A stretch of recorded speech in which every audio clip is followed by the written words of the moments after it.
여러분 안녕하십니까? 한밤의 기막힌 투자 진행의 김민겸입니다. 우리 한밤의 기막힌 투자 주말 방송은요. 주식 잘 알려주는 동네 백수 오빠라는 코너로 진행되고 있습니다.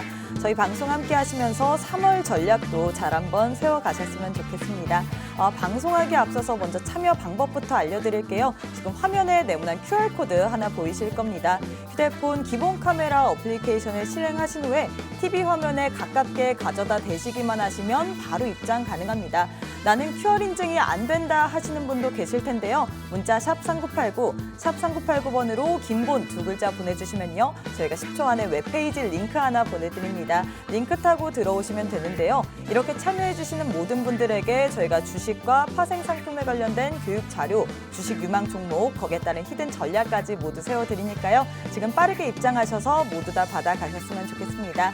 자, 그럼 본격적으로 토요일 방송 시작해봐야겠죠? 토요일의 주인공 두 분 모셨습니다. 김정철 본부장님과 칼리 전문가님입니다. 안녕하세요. 네, 안녕하십니까. 네, 안녕하세요. 네, 전문가님 이번 주에 사실 이 3.1절이 있었습니다. 3.1절에 국내 증시는 휴장이었는데 항생이 4%나 급등을 했어요. 홍콩이 3월 1일 날 실내외 마스크 착용 의무화를 해제한다는 소식에 리오프닝 관련주들이 부각이 될 것 같은데 국내외 증시에서 관련주들의 주가 흐름 중에서 우리가 좀 유망하게 볼 만한 종목이 있을까요? 네, 안녕하십니까. 네, 여러분. 네. 지금 정신이 없는 게 정신을 네, 차리셔야죠. 잠시만요. 지금 제가 네. 이게 이제 우리가 방송한 시간이 이제 12월 아니죠. 2023년 네, 3월 3일입니다. 3월 네. 3일이고 장중인데 지금 2시 19분인데요. 네. 제가 갑자기 그 질문을 잘 듣다가 갑자기 PNT라는 종목을 제가 노란통글씨 오픈 채팅방에 공개를 해드렸는데 한지 좀 됐어요. 네. 근데 오늘 14% 급등. 네, 그래서 방금 지금 목표가 기분이 도달. 좋으시잖아요. 방금 목표가 도달했어요. 방금 목표가 도달해가지고 못 들으실 만하네요. 수익 실현 좀 하시라고. 네. 사람들은 수익 실현 좀 하세요 하고 지금 얘기하느라고 네. 했는데 자 질문이 뭐였죠? 네, 국내외에서 이제 관련된 리오프닝 네. 관련들 중에서 이제 좀 네, 유망하게 알겠습니다. 보는 업종군 그리고 종목이 있나 네, 여쭤봤어요. 알겠습니다. 일단 뭐 시청자 여러분들, 자 국내 우리 최근 증시가 상당히 좀 어떤 상태였냐면 그 미국 증시가 금리가 올리는 것 때문에 네. 좀 조정을 받으면서 좀 분위기가 약간 안 좋았는데 사실 올해 우리가 항상 얘기했던 부분들이 이런 부분이었어요. 그러니까 미국은 경기가 안 좋아질 텐데 그럼 받쳐줄 수 있는 건 중국밖에 없다. 그럼 중국이 리오프닝 되니까 그래도 좀 받쳐줄 텐데 그게 언제냐를 우리가 얘기를 할 때 제가 너튜브에 그 술 먹으면서 찍은 영상이 있거든요. 네. 그 영상에서 제가 뭐라 그랬냐면 양회 전이다. 4일 양해 전에 또 3월 양회 전에 중국 PMI 지표를 잘 봐야 된다고 제가 그때 그렇게 얘기했거든요. 그거 여러분 작년 12월에 그 얘기를 했어요. 거의 이 정도면 애언가예요. 그렇죠? 애언가죠. 이번에 이제 중국 리오프닝 첫 신호탄 2월 PMI 지표가 어떻게 나왔는지 한번 여러분 한번 보도록 하겠습니다. 자, 상생 지수가 물론 항생 지수도 급등을 했지만 상해 종합도 그날 이제 1% 올랐거든요. 3.1절 대한독립 만세 할 때 그때 이제 1% 올랐는데 지금 이제 그때 시장 자체가 상당히 좀 괜찮았는데 중국장이 그러면 그때 왜 반등을 하게 됐는지 한번 자세히 한번 뜯어보도록 하겠습니다. 자, 3월 1일 날 발표하는 게 이제 중국의 차이신 PMI 지표인데요. PMI 지표가 먼저 어떻게 나왔는지 한번 HTS로 한번 일단 볼게요. 제가 HTS를 먼저 보도록 하겠습니다. 자, 보시면은 HTS를 보시면은 우리가 이제 경제 지표라고 나와 있죠. 근데 우리가 이제 대한독립 만세할 때 아침에 이제 10시 30분이거든요. 아침 10시 30분에 이제 중국의 차이신 제조 PMI가 발표가 됐어요. 이때가 이제 우리나라 윤석열 대통령이 일본하고 잘 지내보자고 약간 국어 외교 할 때 그 멘트 하실 때예요. 그 멘트 하실 때인데 자, 차신 PMI가 이제 지표가 발표됐는데 51.6이 나왔습니다. 이게 49.2가 이전치였고요. 예상치가 50.2였는데 50.6이 나왔어요. 그러면서 차신 제조 PMI가 서프라이즈가 나왔고요. 네. 여러분 보시면 아시겠지만 여기 중국에 그냥 PMI 지표가 있어요. 근데 이 PMI 지표는 스킵한다. 예, 중국 정부에서 발표한 지표는 때려 죽여도 안 믿는다. 예, 이렇게 좀 보시면 좋을 것 같고 이건 아예 보실 필요가 없고요.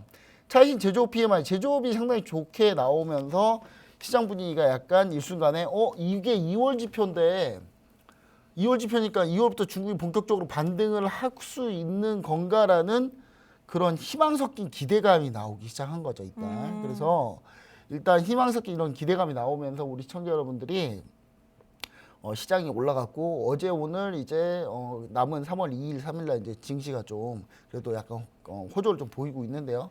일단 중국이 이 지표가 의미하는 바를 조금 자세히 보자면 이렇습니다. 일단 제대로 된 리오프닝 결과가 나온 거다라고 보시면 될 것 같아요. 차이신 2월 제조업 PMI가 자 최근에 차이신 제조업 PMI 지수를 보시면 아시겠지만 제조업 PMI 지수가 현재 이렇게 왔다 갔다 하고 있는데 최근에 급반등하고 있어요. 중국이 셧다운을 해제하고 그리고 리오프닝 한과 동시에 중국의 경제 지표, 제조업 지표들이 올라가고 있죠. 그 비제조업은 상당히 큰 폭으로 반등을 했는데 제조업이 빠르게 따라가지 못했던 상황이었는데 이번에 빠르게 따라왔다라고 보시면 좋을 것 같고요. 중국 제조업 PMI 지수 세부 항목 역시 동반 급등세를 보이면서 세부 항목을 보시면 아시겠지만 상당히 좀 긍정적으로 많이 급등세를 좀 보였다. 보시면 아시겠지만 증감률로 보시면 아시겠지만 생산 쪽이 상당히 늘었어요. 그러니까 중국이 공장이 다시 돌아가고 있다라는 걸로 보시면 좋을 것 같고요. 그 다음에 이제 많이 늘었던 곳이 신규 수출 수주 상당히 많이 늘었고요. 그 다음에 뭐 추가적으로는 뭐 수입 지수도 역시 수입도 많이 그러니까 수출을 하려면 원자재를 땡겨서 사야 되니까 그런 부분들도 많이 올랐다라고 보시면 좋을 것 같습니다. 자, 과거 위기 국면 당시 제조업 PMI 지수하고 현재 리오프닝을 좀 비교해 보시면 아시겠는데 일단 과거 위기 국면 금융위기 이후 때 보시면 아시겠지만 금융위기 이후 때 PMI가 보통은 50 이상에서 놀았다라는 걸 우리가 좀 보실 수 있겠고요. 52, 최고 55 이상까지도 왔다 갔다 했고요. 자, 그 다음에 이제 코로나 때는 50을 전반적으로 그때 중국 경기 안 좋았기 때문에 전체적으로 안 좋았었기 때문에 중국은 계속 셧다운을 하고 있을 때거든요. 그때 이제 50 근처에서 있다가 50 밑을 하회했던 적이 있었습니다. 근데 이번에는 리오프닝 이후에는 아마 금융위 이후로 비교하는 게 맞을 것 같아요. 왜냐하면 코로나 이후 때는 중국은 셧다운을 했었기 때문에 요걸 비교를 하시면 안 될 것 같고 금융위기 이후 때 어떻게 이게 반등을 했는가를 좀 보시면 아시겠지만 반등을 해서 이게 어느 정도 정점을 유지하는 게 55를 한번 넘어갈 가능성이 있다라는 거를 우리가 참고를 해보셔야 됩니다. 그래서 상당히 좀 경제가 긍정적으로 좀 변할 수 있다. 중국이 물론 중국 시진핑 잘해서 그런 거 아니에요. 거기는 그 사람 잘할 리가 없기 때문에 어차피 방해만 하면 다행이기 때문에 방해 안 할 걸로 보여지고요. 양해 때는 방해를 좀 안 할 것 같습니다. 자 그리고 중국이 가장 문제가 되는 게 뭐냐면 중국은 집값이 문제였어요. 주택 경기가 상당히 문제였고 실제로 주택 관련해서 업체들 중에 뭐 상당히 많이 도산 파산 우려도 많이 있었고 했었는데 최근에 중국의 주택 경기가 다시 살짝 올라오고 있습니다. 올라오고 있기 때문에 이 부분도 우리가 좀 긍정적이다 이렇게 보셔야 될 것 같아요. 자, 중국의 경기 부양과 리오프닝 계속될 경우 우리는 BDI 지수, 그러니까 여기서 중국 리오프닝 돼서 그러면 뭐 어쩌라고요? 예, 중국의 리오프닝 관련주들이 많이 올랐는데 네. 특히 여행, 레저, 엔터 관련주들 많이 올랐고 철강 관련주도 많이 올랐어요. 근데 추가적인 투자 아이디어를 하나를 더 보자면은 중국의 경기 부양과 리오프닝이 계속되면은 BDI 지수를 우리가 볼 필요가 있어요. BDI 지수가 뭐냐? 벌크성 운임 지수인데 벌크성 운임 지수 같은 경우가 최근에 보시면 아시겠지만 중국의 PMI가 올라오면은 벌크성 운임 지수 같이 올라오는 성향을 같이 보이거든요. 그래서 제가 봤을 때는 이 부분도 우리가 충분히 감안을 해볼 수 있다라고 봤을 때는 BDI 지수가 좀 올라올 수 있다. 이렇게 좀 보시면 좋을 것 같고 BDI 지수가 올라오면 국내 증시에는 종목이 하나 있습니다. 어떤 종목이에요? 땡땡땡땡땡인데 글자 수는 트릭이고요. 글자 수는 너무 트릭을 많이 하시는데요? 너무 뻔하니까 네, 어. 너무 주식 좀 하신다는 분들 다 알거든요. 네. 우리 방 이제 우리 노란통신 오픈 채팅방에 네. 주식을 좀 한다는 분들이 좀 많아요. 왜냐하면 그분들이 저와 함께하면서 주식을 다 한다는 사람으로 다 바뀌었어요. 그래서 다 바뀌어서 제가 뭔 말만 하면 웬만하면 다 알아맞추기 때문에 일단은 뭐 하여튼 글자 수는 트릭이고요. 역시도 이 종목 역시 주가가 최근에 상승돼 있다. 그래서 저는 이 종목을 한번 보시면 좋을 것 같다라고 얘기를 드리면서 전체적으로 한번 종목들 한번 리오프닝 관련주들 그러니까 히든 종목 빼고 한번 볼게요. 히든 종목 네, 빼고 알겠습니다. 히든 종목은 지금 여기서 알려드릴 수는 없으니까 히든 종목 노란통신 오픈 채팅방 들어오셔야지 알려드립니다. 자 네. 먼저 자 최근에 리오프닝 관련주 하나투어를 제가 노란통신 오픈 채팅방에 우리가 보유하고 있는 종목이에요. 보유하고 종목인데 하나투어가 일단 한번 급등이 나왔고 올라왔다가 지금 살짝 조정을 받고 있는데 전 추가로 다시 올라갈 거라고 보고 있고요. 기관 외국인 수급이 상당히 좋게 들어왔다 이렇게 보시면 좋을 것 같습니다. 그 다음에 파라다이스입니다. 자, PCR을 우리가 해제를 했죠. 해제를 네. 했기 때문에 중국 사람들이 많이 올 건데 좀 카지노에다 좀 가다 놓으면 좋겠어요. 웬만하면 네. 좀 카지노에서 많이 하시라고. 밖에 돌아다니면 시끄러우니까 자꾸. 그 중국분들 막 너무 시끄럽잖아요. 그러니까 제주도 예전에 여러분 코로나 전에는 제주도 가면은 얘가 과연 한국 땅인가 중국 땅인가 의심할 정도로 중국 사람이 너무 많았거든요. 근데 이분들을 카지노에다 가둬놓으면 상당히 좋을 것 같아요. 그래서 일단 파라다이스 같은 경우가 카지노에 가둬놔서 좀 올라올 가능성이 높다.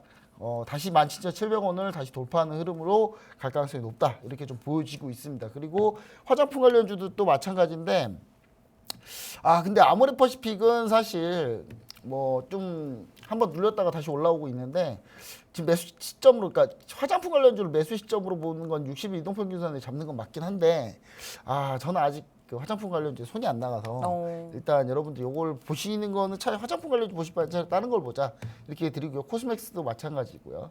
코스맥스도 역시 OEM 하는 화장품 회사인데 급등 중에 있습니다. 자, 화장품 기본 컨셉이 그래요. 마스크 벗고 돌아다니면 화장 좀 하지 않겠냐. 자, 그 다음에 추가로 얘기 드리고 싶은 거는 또 뭐가 있냐면 철강 관련주로 포스코 홀딩스가 있어요. 포스코 홀딩스가 어제 전일날 8%까지 올라갔거든요. 이 시가총액 이 큰 게 이게 시가총액이 무려 28조 원짜리인데 이게 어제 8%까지 뻗었었어요. 그러다가 5%에 마감했는데 거의 6%대에 마감했네요. 근데 오늘 좀 조정을 받고 있는데 포스코 홀딩스는 철강의 이슈도 있지만 어떤 이슈가 또 있냐면 여러분 2차 전지 수산화 리튬에 대한 엄청난 이슈가 있습니다. 지금 포스코가 아르헨티나에서 발견한 그 리튬 광산이 무려 50만 대 매년 전기차 50만 대를 생산할 수 있는 분량이에요. 그래서 어디서 거의 노다지를 캤기 때문에 지금 뭐 21세기에 노다지를 캐고 있어요. 포스코 홀딩스는. 자, 참고로 리튬 가격 시청자 여러분들 1년 만에 얼마 오르는지 아십니까? 10배가 올랐어요. 리튬 가격은. 리튬 가격 엄청나게 올랐습니다. 자, 리튬 광산을 노다지를 캤기 때문에 우리 포스코 홀딩스가 저는 이 부분이 좀 반영되면 더 올라야 된다라고 보고 있거든요. 그래서 저는 오늘 조정 지금 3월 3일 방송하는 날이 3월 3일이고 여러분 볼 때 3월 4일인데 이 조정 때의 매수로 좀 기회를 포착하시면 좋지 않을까 이렇게 좀 생각을 합니다. 네, 이렇게 중국 리오프닝 관련주들에 대해서 상세하게 낱낱이 알려주셨는데요. 전문가님께서는 이 BDI 지수에 연동되는 국내 증시 종목 중에서 히든 종목을 오직 노란 톡방 안에 입장하시는 분들에 한해서만 드린다고 하셨습니다. 이 종목명 궁금하신 분은요. 지금 바로 우측 하단에 네모난 QR코드 하나 보이시죠? 휴대폰 기본 카메라 어플 켜시고 가까이 가져다 대시기만 하시면 바로 입장 가능합니다. 칼리 전문가님은 어떻게 보시나요? 리오프닝 관련주들. 일단 뭐 중국 관련 리오프닝주는 너무 많은데 그쵸? 사실상 뭐 최근에 이제 뭐 미중 갈등이 이제 좀 심화되면서 네. 지금 와서 조금 찾을 만한 종목이 있을까 이제 좀 생각을 좀 많이 해봤었거든요. 네. 그리고 이제 뭐 사실상 이제 뭐 서먹서먹한 지금 관계가 유지되고 있다 보니까 일단은 뭐 생각해 보면 반도체도 리오프닝이고 뭐 애플, 테슬라 그리고 뭐 이러한 관련주들 같은 경우도 다 일단은 좀 준비를 할 시기였었는데 사실상 지금 차트를 보신다라고 하면 신규 접근으로 보기에는 조금 아쉬운 구간이에요. 그렇죠. 테슬라 이슈도 있고 해서 일단 이런 부분들은 조금 아쉬운 부분이고 일단 제가 봤을 때 일단은 뭐 그래도 지난번에도 한번 우리가 이제 이 방송에서 한 2주 전인가 3주 전에도 이제 리오프닝 관련으로 이제 좀 언급을 했었잖아요. 네. 그러면 이번에 홍콩 기준으로 어쨌든 4%의 단기 급등, 마스크 해제 이렇게 본다라고 하면 그나마 좀 겹치는 거로 이제 확인을 한다라고 하면 이 호텔과 아까 본부장이 얘기하셨던 카지노를 같이 겸비한 기업들 같은 경우는 이 홍콩 마카오에 이제 똑같이 라스베가스가 축소되어 있는 것처럼 있거든요. 저는 이제 그 두 곳을 다 가봐서 일단 좀 비교를 해봤을 때 네. 둘 다 이제 굉장히 훌륭하더라고요. 그래서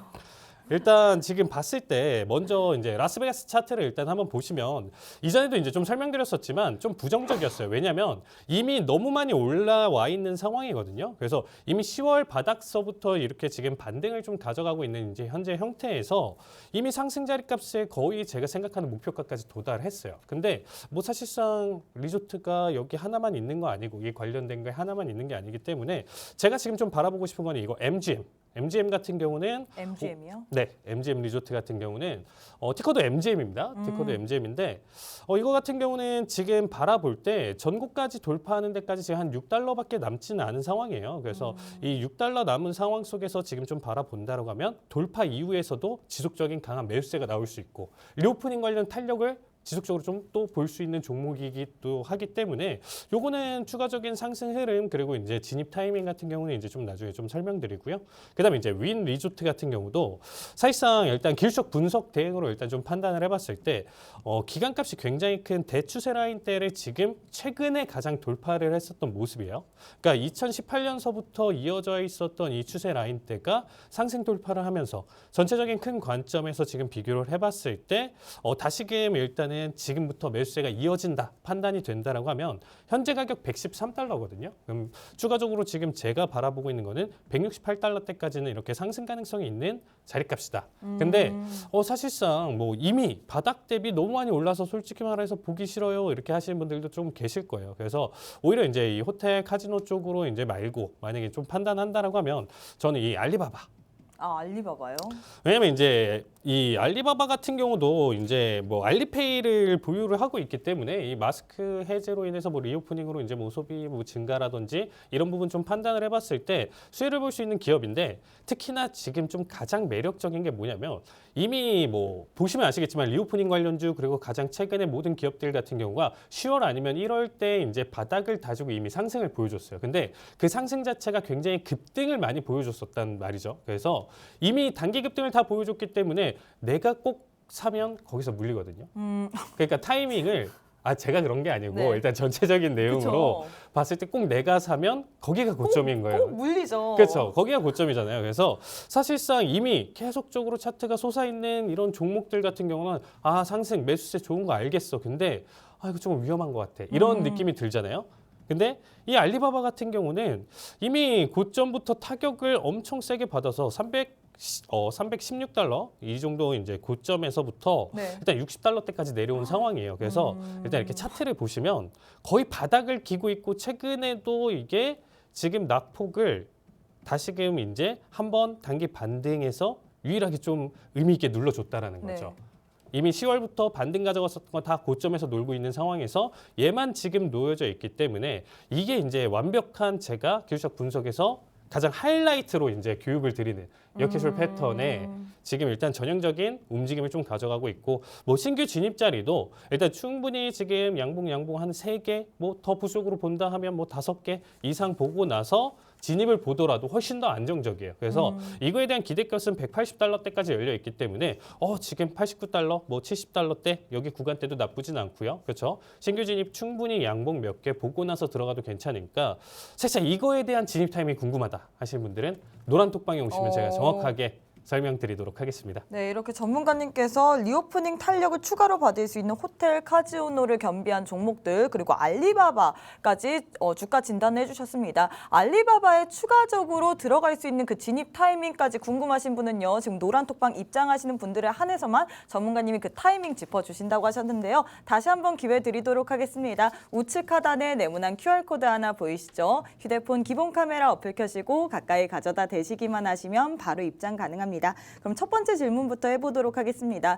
현지 시간 수요일 미국 증시 ISM 제조업 PMI가 예상보다 안 좋게 나왔습니다. 제조업 부문이 악화된 건데 서비스업이 안 좋아야 물가를 내려주는 게 포인트라고 볼 수 있는데 제조업이 안 좋아진 거는 경기가 안 좋아지는 걸로 이제 보시면 되는데요. 또 목요일마다 집계되는 미국의 실업 지표죠. 미국의 주간 실업 청구 건수가 19만 명으로 집계되면서 예상치를 밑돈 것은 물론이고 7주 연속 하회한 것으로 나왔습니다. 이번 주 주요 지표 발표에 대해서 어떻게 보셨는지 리뷰 한번 들어보도록 하겠습니다. 네, 김정철 네. 본부장님. 이번 주 주요 지표 발표는 아까 이제 좀 한번 얘기 드렸고요. 최신 관련해서 얘기를 좀 드렸고 전체적으로 이제 지표 흐름이 그러니까 지금 현재 보시면 아시겠지만 미국이 ISM 제조업이 안 좋게 나왔어요. 보시면 이제 이날 중국이 이제 잘 나왔는데 네. 미국이 이제 3월 2일 날 새벽이에요. 그러니까 3월 1일장이에요. 미국한테는 우리나라 시간으로 3월 2일 새벽이니까 보시면 아시겠지만 이제 ISM 제조업 PMI가 나왔는데 예상치보다 하이했어요. 하이했는데 이러니까 이제 사실 요즘은 bad is good이라고 이거 나오니까 사실 이날은 밀렸어요. 이날은 혼조세를 좀 보였는데 해석이 분분하면서. 근데 미국이 사실은 노랜딩이다라고 했는데 노랜딩은 택도 없다라는 걸 다시 한번 좀 보여줬고요. 자, ISM 제조업 PMI가 미국은 가장 PMI 지표는 Purchasing Manager Index라 그래가지고 구매자들이 생각하는 심리적인 지수예요. 경제를 생각하는 심리적인 지수. 근데 이제 이 ISM 제조업 PMI가 이제 중국의 PMI와 함께 상당히 중요한데 미국의 PMI가. 근데 중요한 부분은 이게 제조업 PMI가 꺾이면서 안 좋아지면서 오히려 미국 경기는 안 좋아지는 게 확실하니 금리 인상이 그렇게 빨리 가는 게 좋지 않은 거 아니냐라는 얘기가 딱 나오면서 라파엘 보스틱 애틀란타 연수총재가 3월 금리 인상은 0.25% 하는 게 맞는 것 같다라는 얘기를 하게 된 거예요. 그러니까 결론적으로는 ISM 제조업이 안 좋게 나온 게 우리 시장한테는 좋은 일이 돼버렸다라고 좀 보시면 좋을 것 같고요. 자, 미국은 제조업이 중요할까요? 미국은 별로 제조업 안 중요합니다. 미국은 이제 앞으로는 제조업의 비중을 실으려고 해요. 그러니까 서비스업 비제조업이 미국은 엄청나게 중요한데 소비 국가이기 때문에. 근데 이거를 이제 제조업 쪽으로 이제 땡기려고 하고 있어서 자꾸 공장을 미국에다 지어라라고 하고 있는 거죠. 네. 반면 중국은 원래 제조업이 엄청 중요한 전 세계 공장이 중국이었기 때문에 제조업이 중요한데 중국은 자꾸 제조업을 막 하려고 하는데 중국 자체도 임금이 오르고 노동자들이 불만도 많고 하니까 이제 내수로 좀 틀려고 하고 있어요. 그러니까 중국이 앞으로 지향하는 바는 비제조업 서비스 분야예요. 그리고 미국은 제조업을 지향하고 있고 그러니까 서로 이제 반대죠.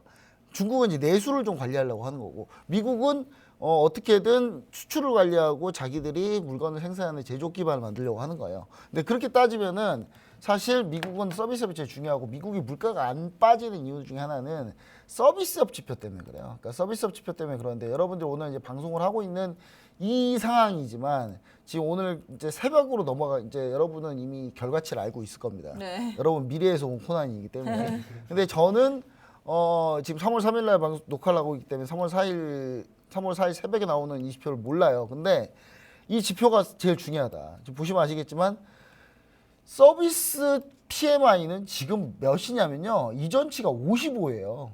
예상치가 54.5인데 자, 제조업에 비하면 엄청나게 좋은 거죠. 자, 그러니까 서비스 쪽이 너무 좋다. 근데 요게 꺾인다 그러면 지수는 더 오를 수도 있습니다. 왜냐면 금리 인상 물건 나갔다.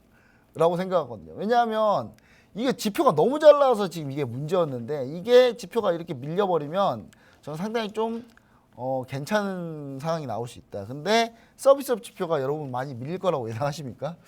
저는 그렇게 생각하지 않아요. 그러니까 미국의 서비스 지표가 거의 안 밀리고 있어요, 요즘에. 그래서 저는 미국 경기 둔화에 비해서는 서비스 지표 내려가는 속도가 너무 느리기 때문에 이 부분은 제일 중요하다. 그리고 원래 이날 미국 고용지표가 나왔어야 돼요. 오늘 밤에. 맞아요. 그러니까 여러분들이 3월 4일 날 이 방송을 보실 때는 이미 고용지표를 확인했어야 되는데 고용지표가 일주일 밀렸어요. 예, 일주일 왜 밀렸느냐에 대해서는 의견이 분분합니다. 첫 번째 의견은 뭐냐면 무서워서 밀렸다. 너무 잘 나와서. 두 번째는 잘 나왔을 리가 없다. 1월이 너무 잘 나왔는데 1월 지표가 2월에 발표됐잖아요. 우리는 지금 2월 지표를 보려고 하는 거고 1월이 너무 잘 나왔는데 1월은 계절적인 효과 때문에 잘 나왔던 거다. 라고 하는 의견이 지금 팽배해서 결론은 뭐냐? 알 수가 없다. 예. 알면 나도 참 좋겠다. 알면 나도 여기 안 미래에서 온 있겠죠. 코난처럼. 예. 여기 안 있겠죠, 제가. 그래서 저는 이 부분이 이제 어떻게 예상을 하냐면 PMI가 그렇게 이제 밀리지 않을 거라고 좀 보고 있고요. 그래서 저는 치열하게 FOMC 회의 전까지 25bp냐 50bp냐 가지고 좀 또 다시 싸우는 흐름이 되지 않을까라는 생각을 하고 있어서 너무 긍정적으로만 보지 마세요. 그러니까 여러분들이 너무 긍정적으로 보지 말라고 한 이유는 뭐냐면 저희 노란통비시 오픈 채팅은 요즘에 난리도 아니에요. 어제 성일하이텍 상한가 근처까지 가고 오늘 또 PNT가 막 10몇 프로, 15%또 이제 지금 15% 올라가고 있는데 또 올라가고 있고 뭐 지금 저희는 축제 분위기인데 모든 사람이 축제는 아닐 거란 말이에요. 그쵸. 그래서 여러분들 축제 분위기 즐기고 싶으시면 노란통비시 오픈 채팅방으로 오시고요. 자, 우리는 그럼에도 불구하고 다음 주부터 약간 보수적으로 대응한다라는 게 제 기조입니다. 그래서 시청자 여러분들이 그 부분을 조금 조금 인지하시고 대응하시면 좋을 것 같습니다. 네, 이렇게 이번 주 지표 발표에 대해서 리뷰를 해주셨고요. 칼리 전문가님은 어떻게 보셨나요? 네, 일단 뭐 제조업 구매자 지수랑 이제 제조업 구매자 관리 물가 지수 이렇게 네. 두 가지가 발표가 되는데 일단 구매자 지수가 안 좋게 나왔고 물가 지수는 높게 나왔다. 이게 결론이거든요. 네. 그러면 이거를 좀 해석을 해본다라고 하면 결론적으로는 지금 뭐냐? 이게 뭐냐? 그러면 일단 제조업 경기 자체는 안 좋게 흘러가는데 흘러감에도 불구하고 물가가 지금 현재 계속적으로 높게 잡힐 수밖에 없는 상황이다죠. 그러면 이게 경기가 안 좋은데 물가가 안 잡혀 예전에 지금 계속 작년부터 나왔었던 얘기 스태그플레이션. 그러니까 단기적으로 이 스태그플레이션에 대한 우려로 일단 충격을 받으면서 매도세가 이제 좀 연출을 했었는데 이때 이제 뭐 당일날 움직임 자체는 사실상 이 지표 가지고 판단을 하는 것보다는 좀 복합적으로 좀 많이 연결이 돼 있었어요. 그러니까 단순히 얘 하나로만 지금 낙폭을 가져간 건 아니고 이제 유럽 쪽에서도 이제 사실상 물가가 안 잡히고 있는 모습도 보여줬었고 ECB에서도 이제 다음 금리 인상 자체도 50bp에 올릴 것이다 뭐 이런 얘기들이 같이 복합적으로 안 좋은 얘기가 나오다 보니까 얘 하나로서의 이게 반영이 된 건 아니고 좀 복합적인 낙폭을 가져갔었다. 특히나 이날 이제 닐 카시카리 이제 연 총재가 얘기를 했었는데 이분이 이제 투표권이 있는 분이에요. 투표권이 있는 분인데 이런 얘기를 했어요. 내가 이제 12월 찍었었던 점도표보다 내가 고점을 더 높게 생각을 하고 있다. 올리고 싶다. 이런 얘기를 했었고요. 그다음에 이제 뭐 25bp를 계속적으로 이제 좀 어떻게 보면 3월 정도는 적어도 25bp는 좀 전체적으로 이제 생각을 하는 편인데 나는 25bp와 50bp 두 가지의 경우의 수를 다 보고 있다. 이런 얘기를 했어요. 그러면 아나운서님 잘 생각해 보시면 내가 그냥 25bp 그리고 대중적으로 지금 현재 전체적인 흐름 자체가 그냥 25bp 이번에 가져가고 그래도 뭐 다음에 추가적으로 계속적으로 올릴 것인지 안 올릴 것인지 이런 판단을 했다라고 하면 이런 얘기를 안 던졌겠죠. 그렇죠.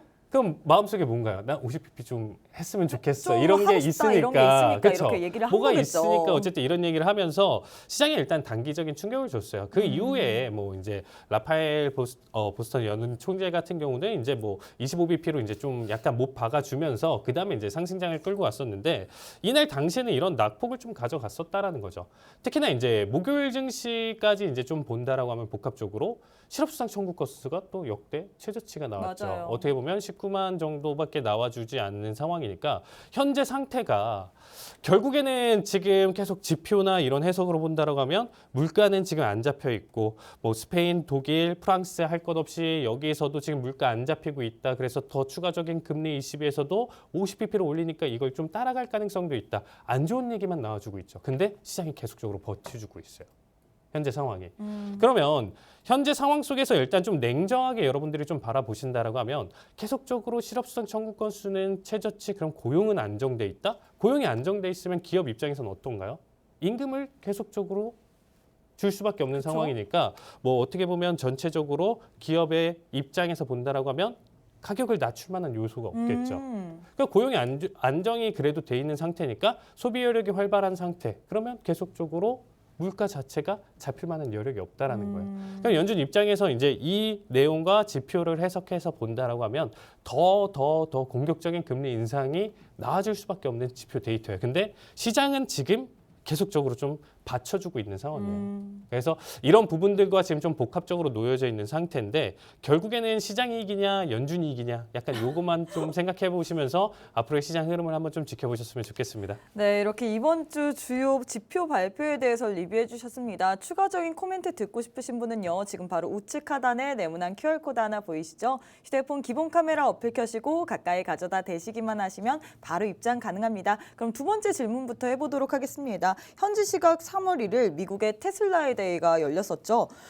사실 우리 투자자분들이 되게 기대를 많이 했을 때 예상보다 이 구체적인 반응이 나오지 않아서 우리가 좀 뜨뜨기 미지근했던 것 같습니다. 이 자리에서 일론 머스크 테슬라는 차세대 차량의 조립 비용을 현재 절반 수준으로 줄이겠다는 목표를 제시했는데 하지만 시장이 주목했던 부분인 반값 전기차에 대한 출시 일정이나 성능 그리고 디자인에 대해서는 공개를 하지 않았습니다. 이 인베스터 데이 어떻게 지켜보셨는지와 관련주들의 주가 향방 어떻게 보시나요?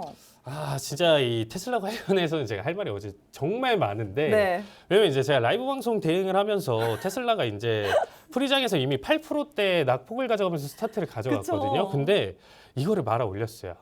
거의 3%대까지 말아 올리면서 사실상 제가 손절을 조금 봤었던 날이었습니다. 네. 정말 정신을 못 차리겠더라고요. 이 나오는 반발 매수세가 어마어마한, 이게 나올 수 없는 시장의 개인 매수세인데 맞아요. 이 개인 매수세로 이거를 지금 끌고 올라왔다라는 거예요. 그래서 일단은 사실상 뭐 그렇게까지 좋은 상황, 제 기준으로는 좋은 상황은 아닌데, 일단 차트로 본다라고 하면 어제자 정말 극심한 변동성을 보여줬어요. 그러니까 이미 갭락을 크게 보여준 자리값에서 바닥에서부터 지지 3%대까지 상승 보여줬다, 결국에는 이제 5% 하락 마감을 보여줬었는데, 뭐 나스닥은 이따가 이제 좀 잠깐 설명드리겠지만 그럼에도 불구하고 상승을 보여줬다라는 거죠.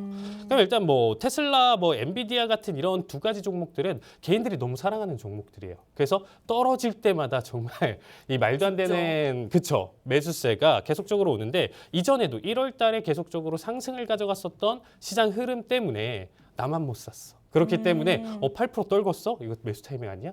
딱 이렇게 지금이다. 생각할 수가 있겠죠. 지금 현재가. 네. 그래서 지금 매수 타이밍이다 하면서 들어 올렸었던, 그래서 저는 사실상 이번에 내용 자체가 뭐 보셔서 아시겠지만 별 볼 일 없었죠. 그쵸. 어떻게 보면 내용 자체가 우리가 이 소란스러웠죠, 테슬라라는 기대감이 있는 이런 내용, 그리고 뭐 투자자의 날까지 이제 개최하면서 언급을 한다라고 하면 뭔가 하나의 뭔가 이벤트를 한번 보여줬어야 되는데, 네. 사실상 내용을 이제 좀 쪼개서 놓고 본다라고 하면 뭐였나요? 결국에는 우리는 뭐 작년에 120만 대를 생산을 했는데 앞으로 연간 2천만 대를 생산을 하고 싶어.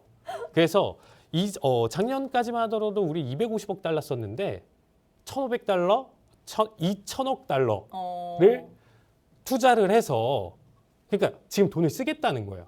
돈을 쓰겠다라는 거기 때문에 그렇게 해서 결국에는 유통망 구축, 뭐 생산 시스템 이런 부분들이 안정화된다라고 하면 우리 뭐 반값 테슬라 뭐 얘기 나왔잖아요. 이렇게 향후 가져갈 가능성이 있어. 지금 우리 투자 기간이야. 이거를 투자자의 날에 얘기를 했다라는 거죠. 가능성만 얘기한 거네요. 그렇죠. 만약에 이제 시설이 그렇게 구축되고 대량 생산이 났는데 되려 뭐 오히려 다른 전기차 업체에서도 똑같이 그만한 구축을 이미 돼 있는 상태에서 그 가격 경쟁이 만약에 비슷하다라고 하면, 아니면 중국 전기차라든지 가격 경쟁이 비슷하다라고 하면 생산해 놓고 나서 탈 사람이 없으면 어떻게 할 건가요? 그렇죠.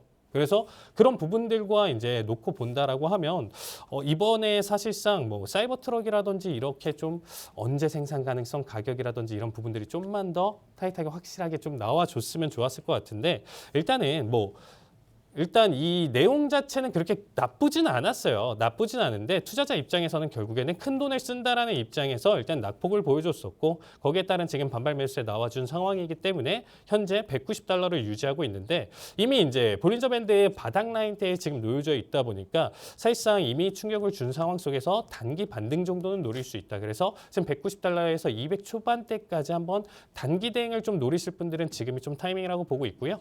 그다음에 이제 뭐 엔비디아 같은 경우는 이제 이슈 자체가 좀 있었는데, 뭐 유상증자 이슈가 있었음에도 불구하고 그래도 자리값을 좀 잘 버텨준 모습이에요. 그래서 어제자 오히려 우리나라는 유상증자가 있었다라고 하면 오히려 낙폭을 좀 크게 가져가는 편이 일반적인데, 어제자 2.7% 까지 이제 상승을 보여주면서 반등을 좀 가져갔었던 종목 흐름이다. 그래서 지금 엔비디아 입장에서는 신규 접근은 좀 아니고 그냥 이렇다 정도로만 좀 봐주시면 좋을 것 같습니다. 네, 이렇게 테슬라 인베스터 데이 어떻게 지켜봤는지와 관련주들의 주가 향방 여쭤봤습니다.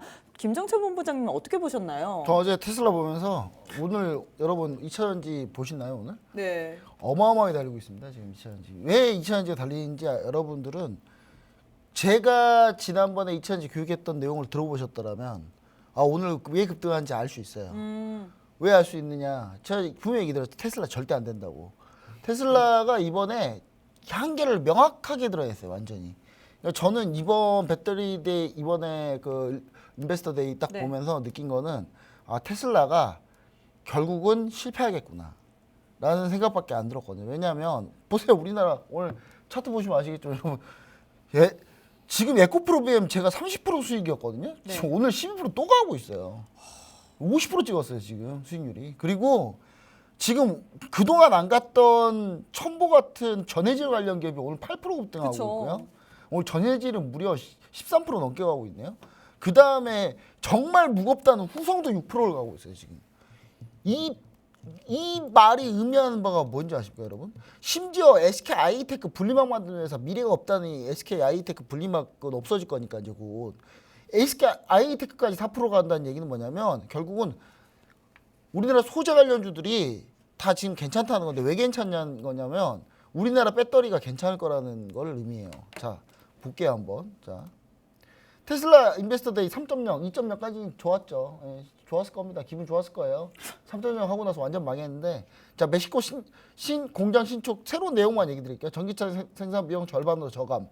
절반은 저감하겠다는 건데 도대체 뭘로 저감하겠다는 내용이 하나도 없어요. 그리고 2030년까지 연 판매 10개 라인업 해가지고 2천만 달성하겠다. 그럼 뭐 자기도 희망사항이고요. 예, 자체 배터리 생산 능력 강화하겠다. 내용 나온 게 하나도 없습니다. 이거는 특히.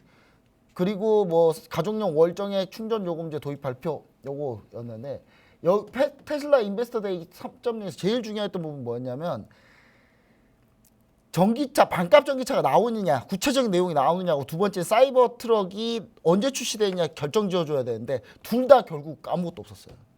그 말은 무슨 말이냐? 자, 테슬라는요 배터리를 내재화하고 싶어해요. 배터리가 LG 에너지 솔루션하고 CATL에서 자꾸 사서 쓰니까 힘든 거예요. 자기들이 직접 만들려고 해요. 근데 테슬라가 자기들이 직접 만든다고 3년 전에 그렇게 발표해놓고 하나도 진척된 게 없다. 즉 진척은 했겠죠. 근데 못 만드는 거예요. 만들 수가 없는 거예요. 만들려고 해봤는데 너무 어려운 거예요. 만들기 너무 힘든 거예요. 사이버 트럭 무조건 그랬거든요. 일론 머스크가 사이버 트럭에는 우리 배터리를 넣어서 사이버 트럭 출시할 거다. 사이버 트럭 지금 3년째 연기되고 있어요. 출시가. 이게 무슨 말 뜻하는 줄 아십니까? 탑재를 못 하고 있어요. 테슬라는 자, 왜 전기차 기업들이 배터리를 내재하려고 하냐면 전기차의 전체 비용 중에 배터리가 차지하는 비용이 무려 60-70%예요. 배터리 가격을 낮춰야 차값을 낮출 수가 있거든요. 그럼 배터리 회사들만 좋은 일만 시켜주는 거예요. 계속 전기차 회사들이 차 팔면은. 그럼 LG 에너지 솔루션 얼마나 꼴보기 싫겠습니까? 그래서 테슬라가 자기들 직접 만들겠다. 폭스바겐도 우리가 직접 만들겠다 했는데 공장 폭스바겐 예로 들까요? 노스볼트랑 스웨덴 공장 세우려고 합작해서 해놨거든요. 1년 반째 공장 삽도 못 두고 있어요. 테슬라 지금 멕시코 공장 시추한다고요? 저 우습게요. 웃고 싶어요. 아직 테슬라 자기네 배터리 공장 만드는 삽도 못 떴어요. 지금 아직. 2년째 지금 딜레이 되고 있어요. 왜 딜레이 되겠습니까? 배터리 완성품이 안 나오니까요.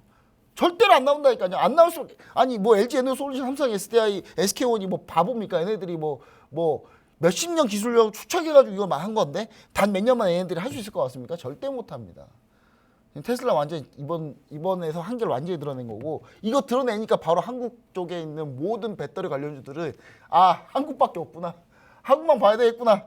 그런 걸 다 오르는 거예요 지금. 자, 테슬라 인베스터 데이터 CATL 배터리 가격 인하에 대한 연쇄 적용으로 테슬라는 하지만 테슬라는 반값 전기차 못 나옵니다.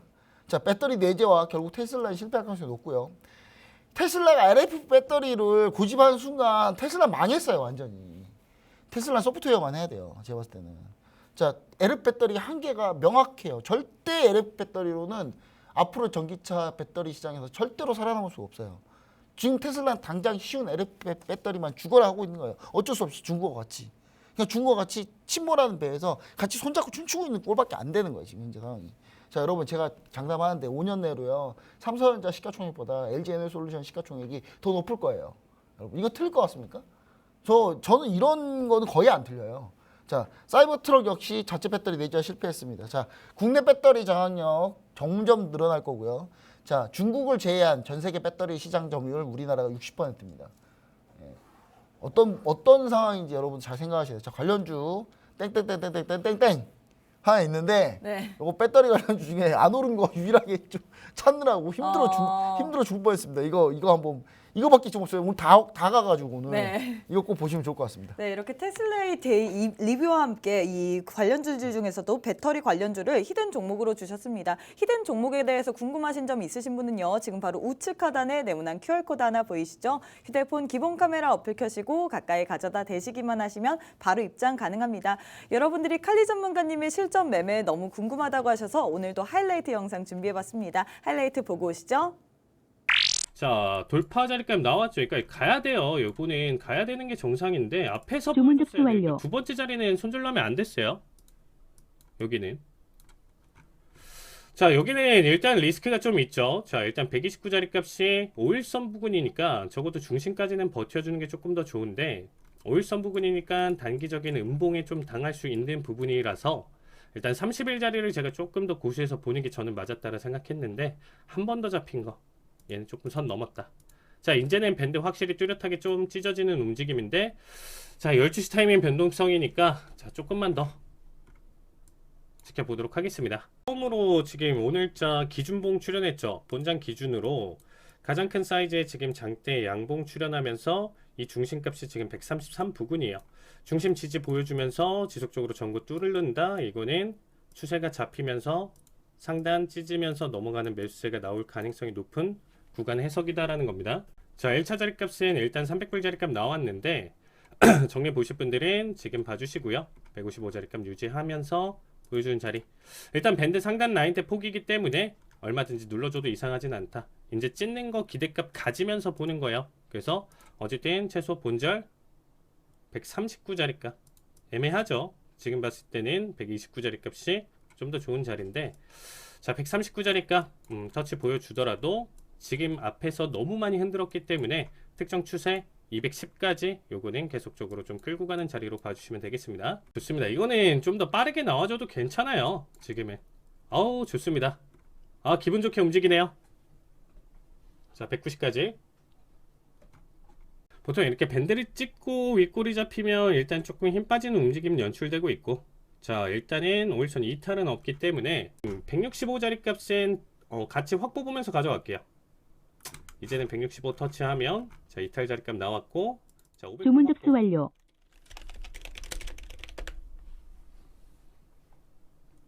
자, 160 터치한 165까지 이제 전저점 눌러주면서 넘어간다라고 하면 이전에 양봉을 다 잡아먹고 넘어가는 약세 움직임이기 때문에 여기서는 그래도 이 포지션을 정리할 만한 근거가 되죠. 자, 65 터치하면 마무리. 조금 아쉽지만 그냥 여기까지만 볼게요.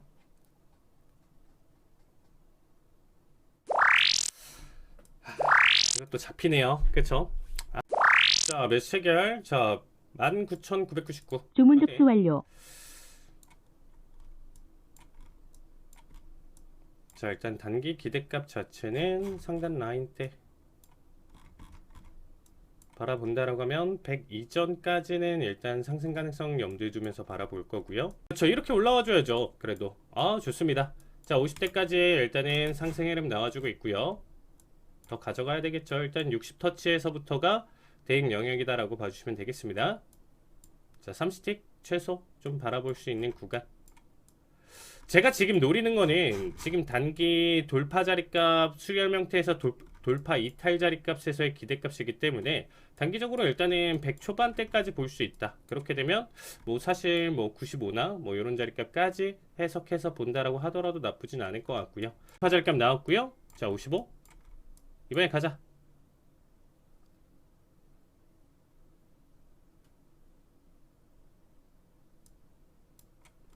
자, 60 돌파 나왔습니다. 자, 29자리값 본절 대응 보면서 취소 가져갈게요. 확인. 주문 접수 완료. 1차 자리값 안 드렸어요. 그쵸? 자, 이거 본절 잡히더라도 1차 자리값은 지금 75까지 봐주시는 게 좋을 것 같습니다. 45틱. 자, 걸어두실 거는 요 자리값에서 봐주시고요. 자, 일단은 29자리값 본절 달면서 본장 맞이하도록 하겠습니다. 자, 70까지. 76. 자, 1차 청산 자리값 나왔습니다. 자, 청산 타이밍 보실 분들 가져가시면 될 것 같고요. 자, 105 자리값 올청대기. 주문 접수 완료.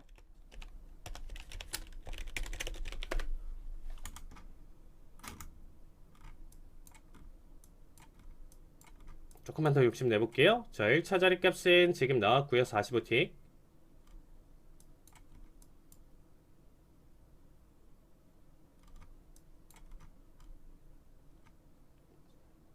자, 105까지만 볼게요. 어우, 뭐 이렇게 빨리 보여주냐. 주문 너무 접수 완료. 고맙다. 자, 75틱 수익 축하드립니다. 자, 컷 자리값은 49 자리값이고요. 자, 1차 청산 자리값은 12,000 지금 79.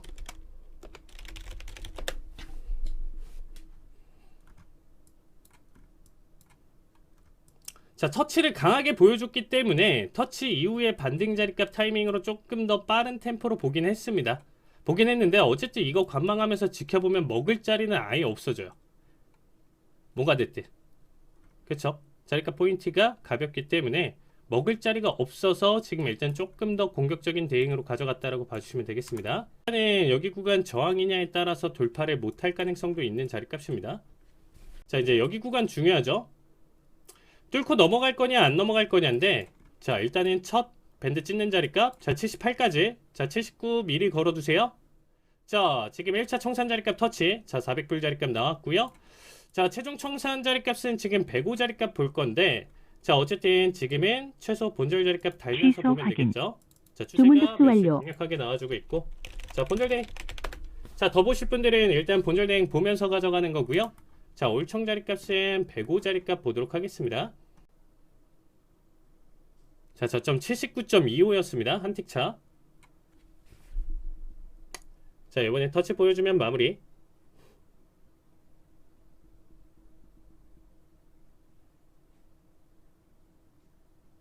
자, 확보 자리값입니다. 확보 자리값. 자, 의미 있는 청산은 105 자리값이 맞아요. 105 자리값이 맞는데, 자, 얼마나 눌러주냐 변동성에 따라서 달라지겠죠. 여기서부터는 결과값. 자, 오늘 손절없이 오전 지금 잘 보냈는데 야간도 잘 가져가자. 자, 다시금 정보 부분. 와우, 주문 접수 좋습니다. 여러분들 900불 수익 축하드립니다. 자, 409 주문 접수 자리값까지 완료. 내려왔습니다. 자, 일단은 변동성이 워낙 강하니까, 자, 잡힌다라고 하더라도 일단은 40일 자리값 컷대행 봐주시면 될 것 같고요. 409 자리값 10일 한 번 더 저점 그리면, 이거는 그냥 그래도 본절 보시죠. 본절 대행. 주문 접수 완료. 본절 대행. 1차 자리값은 나와줬으니까, 자, 본절 대행 보면서, 자, 일단 330일까지 80T까지만 보도록 하겠습니다. 주문 사실 접수 완료.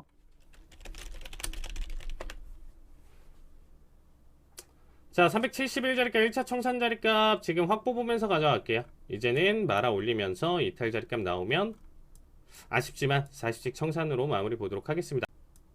70일까지 올라오면 일단은 안전 청산으로 보겠습니다. 이거 5틱 좀 아쉽다, 그쵸 여러분들? 취소 자, 확인. 40씩 수익 축하드립니다. 네, 그럼 마지막으로 다음 주 해외 선물 상품별 투자 전략 한번 세워봐야 될 텐데요. 칼리 전문가님이 쭉 얘기해 주시면 좋을 것 같습니다. 네, 일단 5일부터 보도록 하겠습니다. 네, 지난주 일단 74 저점 그렸을 때 여기서부터 계속적으로 매수, 그리고 일단은 83달러대까지 계속적으로 이제 매수가 나올 가능성이 있다라고 언급을 드렸었는데 78까지 일단 상승은 보여줬습니다. 최근에 이제 5일 힘 자체가 굉장히 좀 약한데 어쨌든 추가 가능성 83달러대까지 추가적으로 매수세 계속적으로 이어서 보시면 좋을 것 같고요. 골드 같은 경우도 일단은 제가 단기적인 낙폭 자체는 이어질 수 있다. 그래서 단기 낙폭 구간 지금 현재 형성되어 있고요. 추가적으로는 조금 더 힘이 빠질 가능성이 있어요. 그래서 다음 주 움직임 자체에서는 방향성보다는 조금 횡보 장세에 이제 좀 힘을 실어서 봐주시면 좋을 것 같습니다.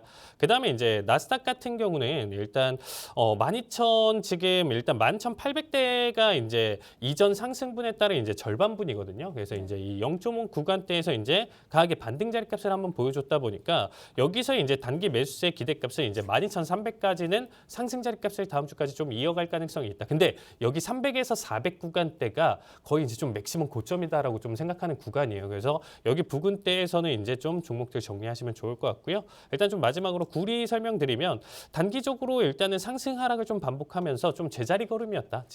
이번 주 같은 경우는. 그래서 다시금 추세 나온다라고 하면 4.4달러대까지 상승 가능성이 있게 봐주시면 좋을 것 같습니다. 네, 이렇게 저희가 준비한 내용은 여기까지입니다. 저희는 내일 이 시간에 다시 찾아뵙도록 하겠습니다. 시청해주신 여러분 고맙습니다.